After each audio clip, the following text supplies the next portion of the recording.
Hi everyone! Today on the show we're talking about the number one trick to getting unstuck. I posted something recently on my Instagram stories.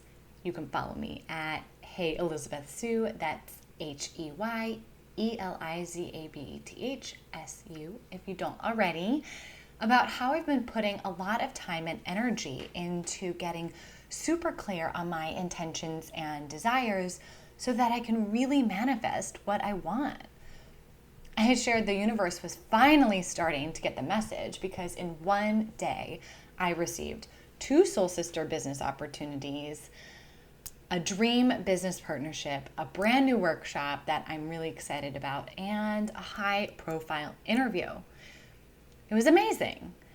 And one of our listeners reached out and asked if I had any tips for how I accomplished this shift in clarity. I had to pause and think for a minute. How did all of this happen? Because just a few weeks ago, I was a bit of a mess. I was so confused on the direction of my business and had no idea what my next steps were going to be. I'm not going to lie, it wasn't very pretty. I was drowning in a sea of Post-it notes. Red flag number 1.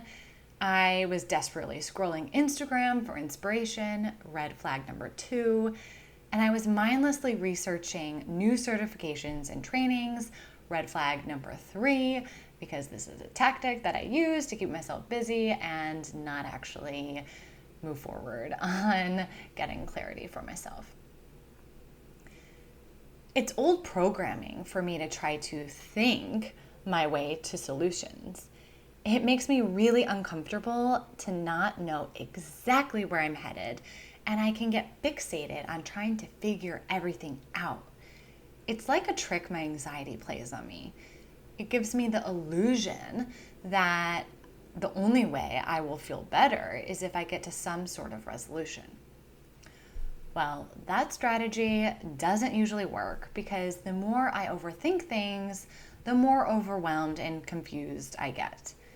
It's a vicious cycle. And research confirms that perfectionists like me are prone to overthinking, mostly because we are convinced that there is only one right answer, and we're going to find it. I'll never forget sitting down with a close friend and explaining how frustrated I was that I couldn't pull myself out of this icky, vicious cycle. And this dark place where I felt unsure about everything. I was second guessing myself, I felt inadequate, and I was exhausted. She just looked at me and said, "I think you need to take a sabbatical." I was stunned. I hadn't expected to hear that advice, but she was so right. In that moment, I felt a huge sigh of relief as I gave myself permission to take a break and be okay with not having all the answers. So I put away my notes, I stopped reading about other people's businesses, I declined every workshop and training that came my way, and I pretty much became a hermit for a month, which was pretty strange for me because I'm used to seeing all the people all the time, but it felt weirdly good. And it made me wonder if I'm actually an introvert when I'm not busy trying to people please. That's a story for another time. The most interesting thing that came out of this sabbatical was I started to hear my own voice again.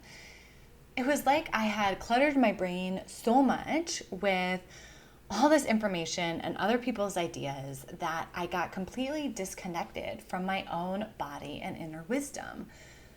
I hadn't realized how ungrounded I had gotten.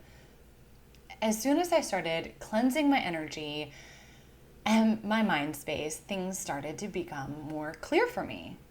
It was kind of counterintuitive. The less effort I put into trying to figure things out, the more clarity I got. The more clarity I got, the more the universe could help me. It's like the coolest trick in the book. It made me realize what it truly means to surrender and trust that there's something magical waiting on the other side of all this mess. And there's magic waiting for you too. So if you're feeling stuck, ask yourself, where am I pushing in my life and career? What would it look like to take a break and allow myself to be okay just as things are right now? How can I give myself permission to surrender and trust that the right information and opportunities will come my way? Shoot me an email at podcast@elizabeth-sue, elizabeth-su.com, or leave a message about how this goes for you and any other topics you'd love for me to talk about. As you can see, I love taking audience requests, and it brings me a lot of joy to be able to answer what's on your mind and heart. So for all of you dream chasers and go-getters, I hope you find the clarity you are looking for. Remember, there's nothing you need to do other than to do less. Take a deep breath and give yourself a break. You are doing amazing, and everything unfolds in perfect divine timing.